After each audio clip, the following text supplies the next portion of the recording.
धम्म कळाला तो ज्ञानाकडे वळाला, ज्याला धम्म कळाला तो ज्ञानाकडे वळाला, ज्याला धम्म कळाला तो ज्ञानाकडे वळाला.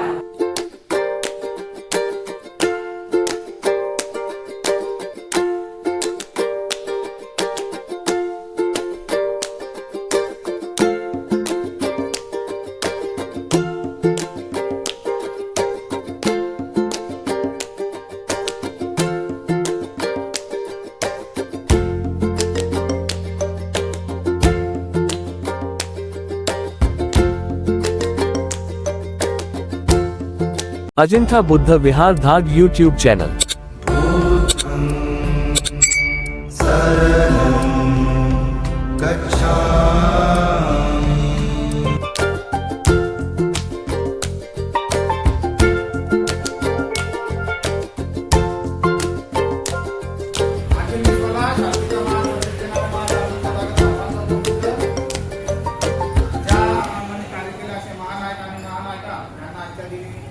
वंदन तसेच या माघ पौर्णिमेनिमित्त आपल्या सर्वांना मंगल कामना आणि आशीर्वाद. तर माघ पौर्णिमेचं विशेष असा अनन्य महत्व आहे. तसेच आज महामानव डॉक्टर बाबासाहेब आंबेडकरांनी सांगितलेला धम्मदिवस म्हणजेच रविवार पण आहे. तर या दोन्ही कार्यक्रमाला आपण गेले सार्वजनिक श्री पंचशील घेऊ. नंतर धम्मदिवस म्हणून आपले जे विद्यार्थी यांना धम्मदिवसाचं आकलन झालेलं आहे त्यांचं आपण तिथं परिभाषा 5 मिनिटाचं घेणार आहे. तर सर्वांना आवाहन करतो की आपण सर्व उपासक उपासिकांनी तथागत भगवान गौतम बुद्ध आणि डॉक्टर बाबासाहेब आंबेडकर यांच्या प्रतिमेसमोर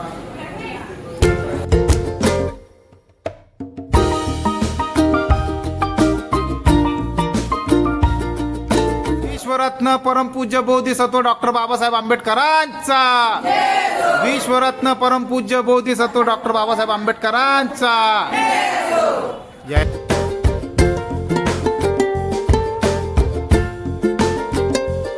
येणाऱ्या 3 महिन्यानंतर जी येणारी आज वैशाख पौर्णिमा आहे त्या पौर्णिमेला तथागत हे निर्वाणाला जाणार आहे, महानिर्वाण होणार आहे असे तथागतांचे बोल आजच्या पौर्णिमेला निघलेले होते. तद्वत आजच्या दिनी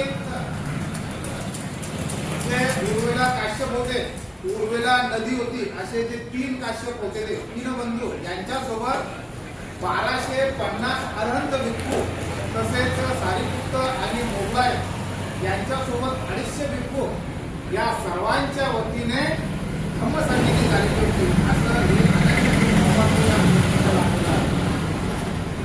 आणि तथागत वैशाली येथे शेवटची त्यांची धम्मदेशना होती. त्यावेळेस आनंदाला त्यांनी विचारून सांगितलं होतं की हे आनंदा आता वैशाली नगरे ही तथागतांची शेवटची भेट आहे आणि बघा सर्वात जास्त वर्षवास जर भगवंतांनी केलेले असेल तर ते वैशाली येथे केलेले आहे.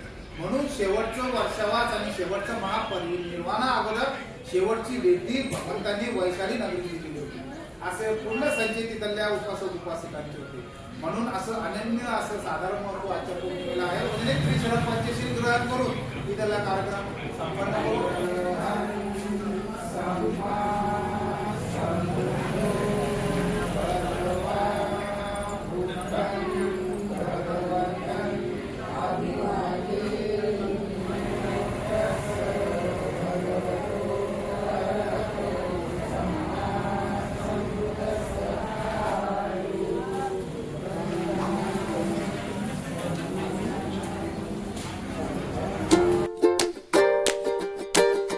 तथागत भगवान गौतम बुद्धांचा, विश्वरत्न डॉक्टर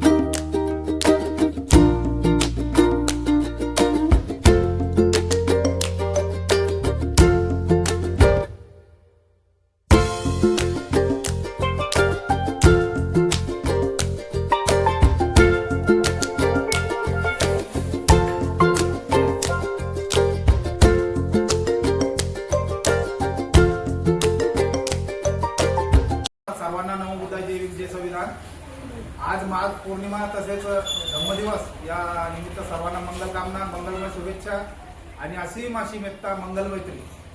तर बघा, माघ पौर्णिमेचं आणि मी तुम्हाला महत्व सांगितलं, जास्त वेळ न घेता मी 1-2 मिनिटातच धम्मदिवसाचं नियोजन सांगतो की महामानव डॉक्टर बाबासाहेब आंबेडकरांनी 1956ला ज्यावेळेस धम्म स्वीकारला, तर धम्म स्वीकारल्यानंतर बाबासाहेबांना आपल्याला गोरगरीब जनतांना धम्म कसा पोहोचल आणि धम्म पोहोचल्यानंतर ते सुशिक्षित कसे होईल आणि आपला समाज हा शासनकर्ता जमात कशी बोलेल या संदर्भामध्ये त्यांनी प्रत्येक रविवारी आपल्याला सर्वांना बुद्ध विहारच का नियोजित केलं.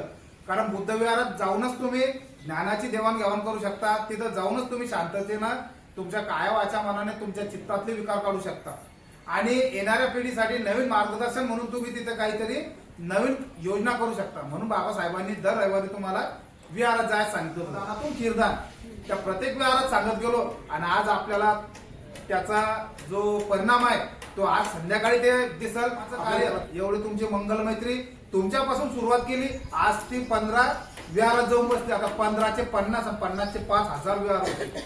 ही सगळ्यात पुण्यकर्म कोणाला लाभल?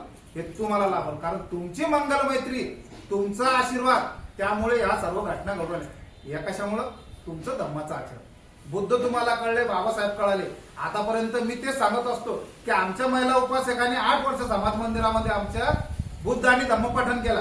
त्याचं हे फळ आहे. आमच्या नंतर इथं सुनील दादांनी हा उपक्रम राबवला, याचं हे फळ आहे. इथं आपण मिलित प्रश्न चालू केला, ज्या परीक्षा घेतात त्याचं हे फळ आहे. आणि तुम्ही सर्व ते आचरण करून राहिले. हे माझ्या एकट्यासाठी नाही, हे सर्व तुमच्या मंगलमैत्रीचा परिणाम आहे. आता यांच्या प्रती जी मंगलमैत्री तुम्हाला मिळत, तर या मंगलमैत्रीत तुमचं किती कल्याण होईल? तुमच्याकडे येणार संकट येतील का? तुमच्याकडे होणारा व्यभिचार, दुष्परिणाम हे होतील का?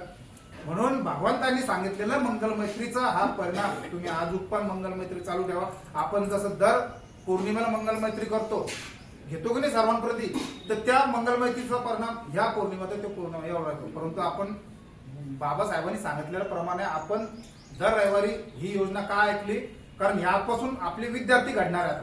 त्यांना स्टेज डेअरिंग येईल. तुमच्यासारख्या महिला ज्या भजन मंडळीतून आतापर्यंत चालू आलेले जे उपक्रम आहे ते चालू राहतील. बाबासाहेबांच्या चळवळीला आपण कुठंच विसरणार नाही, आपलं कल्याणच कल्याण होणार आहे. या सर्वांसाठी मी अभिनंदन करतो आणि आभार करतो की तुम्ही ही मंगलमैत्री सर्वांप्रती चालू ठेवापासून आपलं कल्याणच कल्याण आहे. साधू साधू.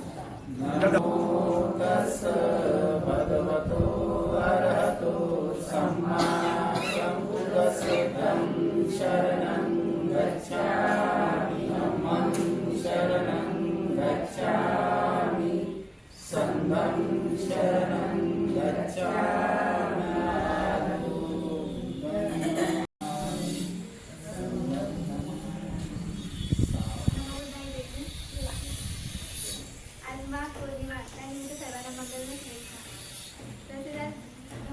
बाबासाहेबांनी सांगितल्याप्रमाणे सर्वांनी रविवारी दर रविवारी बुधवारात जाऊन पंचशील ग्रहण करावे आणि तिथे येऊन आपल्या धम्माचे विचार देवाणघेवाण करायला. आज धम्मदिवस. धम्मदिवसाच्या आपण सर्वांना मंगलमय शुभेच्छा. डॉक्टर बाबासाहेब आंबेडकरांनी 14 ऑक्टोबर 1956 साली लाखो अनुयायांसोबत बौद्ध धम्माची दीक्षा घेतली आणि तेव्हा डॉक्टर बाबासाहेब आंबेडकरांनी बौद्ध अनुयायांना सांगितले की आपण दर रविवारी बौद्ध विहारात येऊन विचाराची देवाणघेवाण केली पाहिजे आणि बौद्ध धम्माचा अभ्यास चालू राहण्यासाठी दर रविवारी आपण बौद्ध विहारात यायलाच पाहिजे आणि विचाराची देवाणघेवाण केलीच पाहिजे. आपण बुद्धवंदना, धम्मवंदना, पंचशील ग्रहण करले पाहिजेत आणि आपण त्याबद्दल सर्वांना मंगलमैत्री केली पाहिजे. नमो बुद्धा जय भीम. बुद्धा जय भीम. आज माघ पौर्णिमेनिमित्त सर्वांना मंगलमय शुभेच्छा.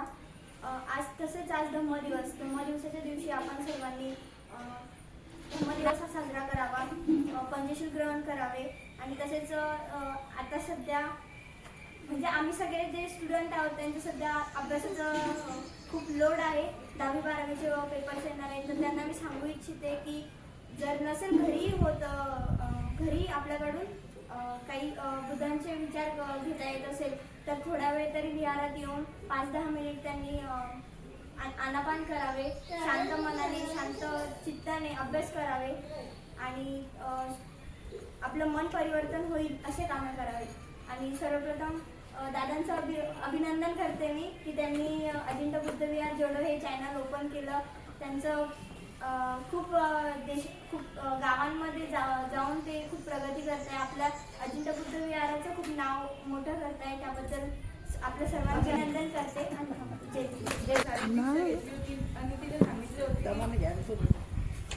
होते की आपण विचाराची देवाणघेवाण केली पाहिजे आणि बुद्ध विहारात जाऊन पंचशीला बुद्ध आणि धम्म काढून घेतला पाहिजे.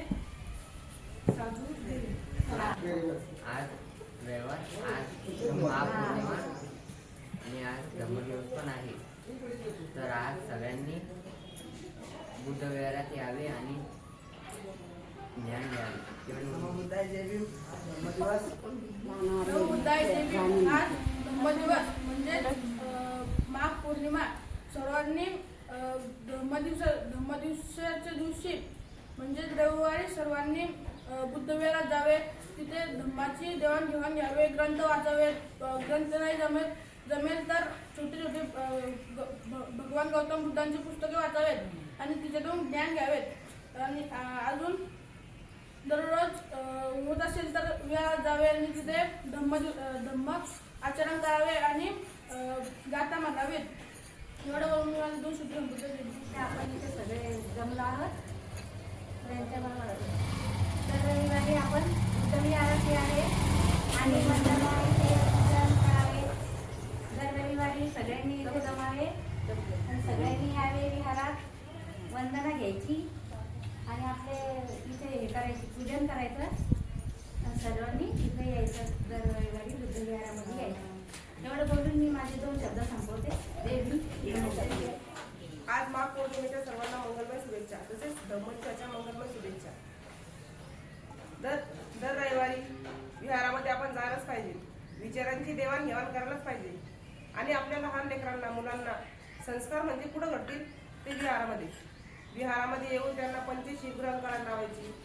परत बुद्धवंदना, धम्मवंदना, संघवंदना हे सर्व त्यांच्याकडून पठण करून घ्यायचं. त्यामुळं काय होईल, येणारी जी पिढी आहे आपली लेकरं घडतील कशामुळं, फक्त विहारात गेल्यामुळं, अभ्यास केल्यामुळे तिथं ज्ञान भेटेल, चांगले पुस्तकं वाचायला भेटेल. गौतम बुद्धाचे, बाबासाहेबांचे विचार हे अंगीकृत करता येईल. जय भीम. नमो बुद्धाय. जय भीम. जय भारत. आपण दर रविवारी बुद्ध विहारात यायलाच पाहिजे. कारण आपलं नाव खूप दूर गेलं आणि या विहारामध्ये आल्यामुळं कशामुळं आपण या विहारात येतो त्यामुळं. तर आपण असं दर रविवारी जर आलो किती चांगलं होईल आणि आणखीन आपलं नाव दूर जाईल. विहारामायला खूप दूर गेलं. एवढं बोलून माझं या माघ पौर्णिमा आणि धम्मदिवस रविवारच्या मंगलमय शुभेच्छा देतो. मंगल कामना अर्पण करतो आणि असीम अशी मंगल मैत्री, असीम मित्रता देतो. धम्म कळाला तो विहाराकडे वळाला, ज्याला धम्म कळाला तो विहाराकडे वळाला, ज्याला धम्म कळाला तो विहाराकडे वळाला. नमो बुद्धाय. जय भीम. जय श्री. अजिंठा बुद्ध विहार धाग यूट्यूब चॅनल.